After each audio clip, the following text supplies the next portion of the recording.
Tu veux savoir pourquoi certaines musiques donnent la chair de poule? C'est parti! Bonjour, je suis prof d'éducation musicale en collège et aujourd'hui, on plonge dans le côté sombre de la musique pour Halloween. Prêt à avoir peur? Dans cette vidéo, tu remarqueras que les images ont en partie été générées avec l'aide de l'intelligence artificielle. Mais le discours, quant à lui, a été créé par l'humain. On commence très fort avec une des œuvres les plus effrayantes de la musique classique. Une nuit sur le Mont Chauve de Modeste Moussorgsky. Cette musique, utilisée dans le célèbre film Fantasia des studios Disney, est un poème symphonique. Un poème symphonique, c'est une œuvre orchestrale, de forme libre, très expressive, qui va raconter une histoire par la musique. L'œuvre est inspirée d'une nouvelle de Nicolas Gogol, La Nuit de la Saint-Jean, qui met en scène le sabbat des sorcières. Écoute, comme le tempo rapide nous donne l'impression d'une course folle, comme les violons, dans l'aigu, nous mettent en alarme, comme les cuivres éclatent, avec parfois des dissonances inquiétantes, tous ces contrastes de nuances, et ce texte qui ressemble à des formules magiques.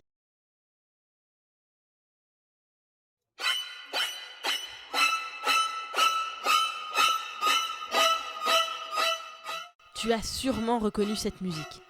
Ces violons oppressants, stridents, agressifs, ce sont ceux du compositeur de musique de film Bernard Herrmann, dans la célèbre scène de la douche du film Psychose d'Alfred Hitchcock. Ce début, fortissimo et suraigu, nous a tous fait sursauter. L'archet est appuyé très fort sur les cordes pour les faire crisser, et les intervalles sont dissonants. Cela nous laisse une impression désagréable à l'oreille, qui nous glace le sang. Tout à coup, les cordes sont brusquement dans le grave, comme une descente aux enfers, sans espoir, angoissante, qui ne laisse aucun doute quant à l'issue de la scène. Avec Thriller de Michael Jackson, le malaise vient du contraste. La musique funky est joyeuse et entraînante, son rythme syncopé donne envie de danser. Ce qui est en fait un incontournable des playlists d'Halloween, c'est avant tout le court-métrage réalisé par Michael Jackson, avec sa mythique danse des zombies. Cependant, différents éléments musicaux ont aussi un rôle à jouer dans l'effroi. Tout d'abord, les effets sonores. Des portes qui grincent ou qui claquent, des hurlements de loups, des ululements. Il y a ensuite l'utilisation de certains sons de synthétiseurs dans un registre très grave. Il y a la voix de Michael Jackson qui murmure presque dans les couplets comme une histoire de fantôme qu'on chuchote pour faire peur. Il utilise d'ailleurs ce procédé dans d'autres chansons, comme dans Smooth Criminal par exemple. Et enfin, il y a la voix narrative d'outre-tombe, très grave, avec des filtres et de la réverbération, et le rire presque dément sur lequel s'achève la musique.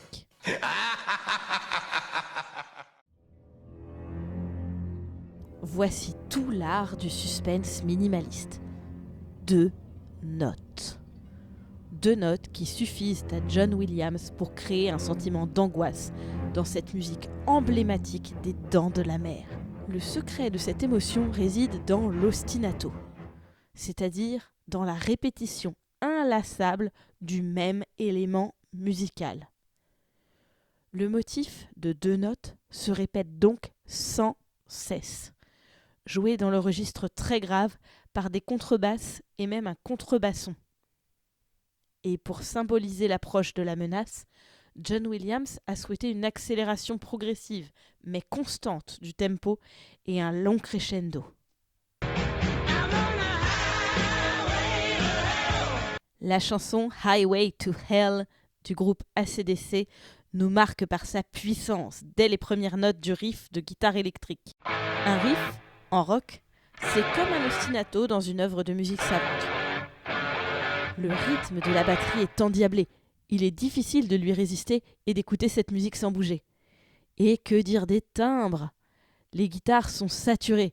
Elles utilisent la distorsion et la voix éraillée paraît sauvage et déchaînée.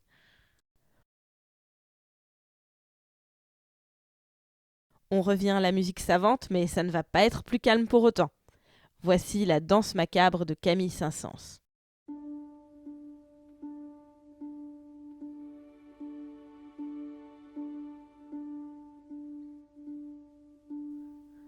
On entend d'abord les 12 coups de minuit, joués par la harpe. Puis un violon soliste est joué de manière très étrange, car il est volontairement désaccordé. L'une de ses cordes a été abaissée d'un demi-ton, ce qui donne à la mélodie un air presque faux, grinçant et inquiétant. Ce violon, il figure la mort, qui est souvent représentée sur les peintures médiévales qui s'appellent elles aussi des danses macabres, par un squelette musicien. L'élément le plus fascinant dans cette œuvre, c'est le xylophone. Avec sa sonorité sèche et claquante, il est utilisé pour imiter le bruit des os qui s'entrechoquent et des squelettes qui dansent une valse macabre. Pourquoi une valse ? En raison des appuis à 3 temps de la pulsation, bien sûr. Cette œuvre, c'est une alliance parfaite entre une musique descriptive et une forme d'horreur traitée avec légèreté. Elle rappelle, comme les peintures médiévales dont elle s'inspire bien des siècles plus tard, que nous dansons tous avec la mort tout au long de notre vie, et qu'elle seule sait quand elle viendra nous emporter.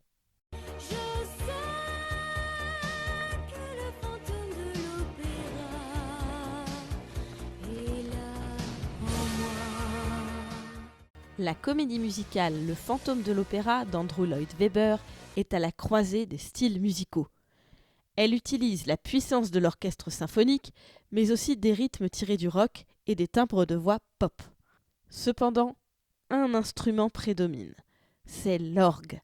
Il est presque traité comme un personnage à part entière, qui donne vie à la malveillance du fantôme et à la menace qui plane sur l'opéra. C'est d'ailleurs un instrument qui est très fréquemment utilisé dans la pop culture pour représenter les lieux hantés.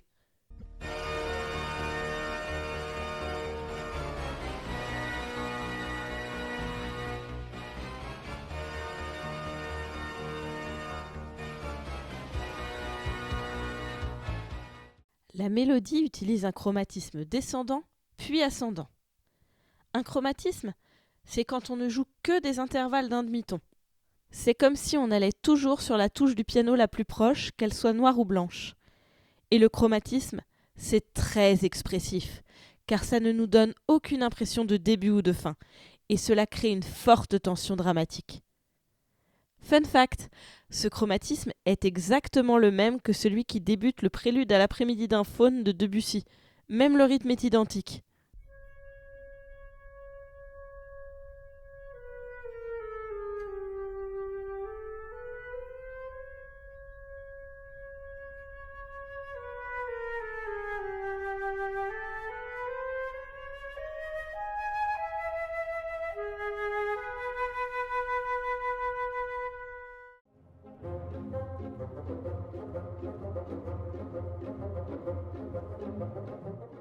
Retrouvons le dessin animé Fantasia de Disney avec L'apprenti sorcier de Paul Dukas.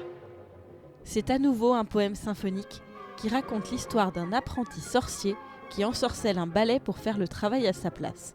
Mais cela tourne à la catastrophe.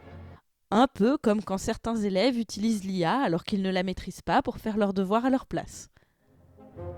Écoute le basson. Il imite la démarche du ballet. Au début, la mélodie est calme. Mais petit à petit, la panique s'exprime par l'accélération du tempo, par l'accumulation d'instruments et par le crescendo. Enfin, le climax. L'apprenti sorcier détruit le balai à coups de hache, figuré par les cymbales. Silence. Mais quelques notes dans le registre grave viennent semer le doute. Est-ce vraiment terminé ? Voilà que le thème du ballet réapparaît, mêlant basson et clarinette basse avec un léger décalage, un peu comme un canon. Les ballets sont désormais plusieurs. Cette fois, l'accélérando et le crescendo sont beaucoup plus rapides, laissant envisager la catastrophe. Un nouveau climax, puis c'est l'arrivée et l'intervention du sorcier pour mettre fin au maléfice. On reste chez les studios Disney avec un extrait du film L'étrange Noël de Monsieur Jack et l'une de ses chansons phares, c'est ça Halloween, composée par Danny Elfman.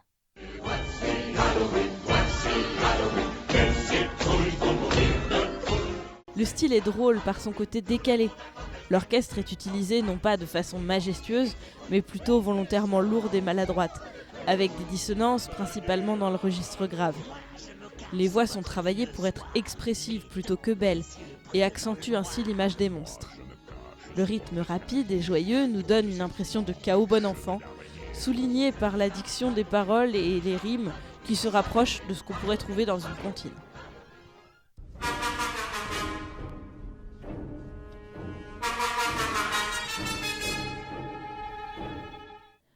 Dans son ballet Le Sacre du printemps, Igor Stravinsky évoque une série de cérémonies d'une tribu primitive, dont une cérémonie appelée le sacrifice, dans laquelle on trouve la danse sacrale que nous allons analyser. Cette musique est particulièrement violente par la force de ses nuances et par le son agressif des cordes jouées sul ponticello. Sul ponticello, ça veut dire que le musicien joue avec l'archette très proche du chevalet, ce qui donne un son plus grinçant et fantomatique à l'instrument. Mais surtout, ce qui nous déstabilise le plus, ce sont les accents rythmiques qui sont complètement décalés et qui nous font perdre la notion de la pulsation. La violence déchaînée par l'orchestre a d'ailleurs créé un scandale lors de la création du ballet. Pour rappel, pour la musique savante, on appelle création la première fois qu'une œuvre est jouée devant un public. Dès les premières notes et les premiers mouvements des danseurs, le public a commencé à se disputer entre ceux qui trouvaient l'œuvre trop avant-gardiste et ceux qui appréciaient son aspect novateur. À tel point, dit Stravinsky dans ses chroniques, que les danseurs n'entendaient plus l'orchestre et que le chorégraphe leur criait ses consignes depuis les coulisses. Le thème principal d'Halloween de John Carpenter est un très bon exemple de combinaison d'éléments angoissants.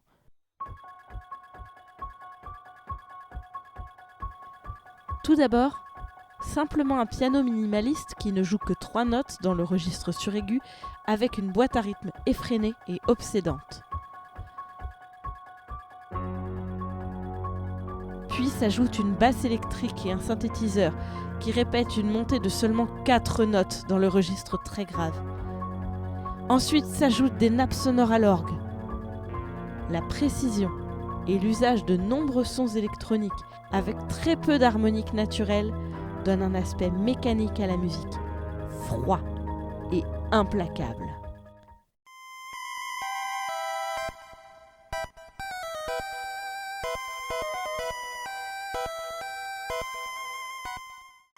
Passons aux jeux vidéo avec une musique qui a traumatisé toute une génération d'enfants, le thème de la tour Pokémon de l'Avant-Ville dans le jeu Pokémon version rouge et bleu.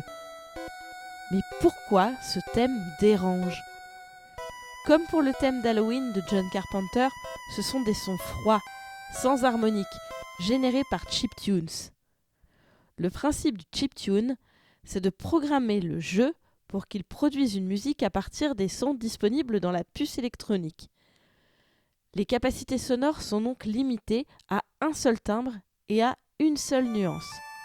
Ce qui nous crispe dans cette musique, c'est son registre, très aigu, et la réverbération et le vibrato de la mélodie, qui lui donne un air spectral.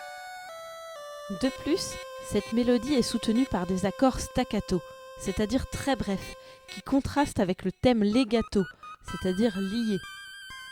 En plus, avec les capacités de mémoire des années 90, cette musique tournait en boucle.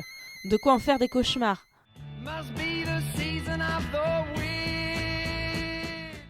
On termine dans une ambiance plus légère avec Season of the Witch de Donovan, un classique du folk rock psychédélique des années 60. Cette musique est hypnotisante par son riff, mais aussi par son alternance entre un chant parlé très bas, presque chuchoté, et l'utilisation d'une tessiture aiguë, forte et agressive. Bien entendu, c'est le titre de cette chanson qui en fait un ajout parfait à toutes les playlists d'Halloween. Ça doit être la saison de la sorcière. C'est tout pour cette vidéo. On aurait pu ajouter tellement de musique. La marche funèbre pour une marionnette de Gounod, La cabane sur pattes de poule de Moussorski, Zombie de The Cranberries, 999 Happy Hunts, La famille Adams, des extraits de Coco, Ghostbusters, L'Exorciste, Spooky Scary Skeletons ou encore Beetlejuice. En tout cas, maintenant, je vous souhaite un joyeux Halloween et je vous dis à bientôt!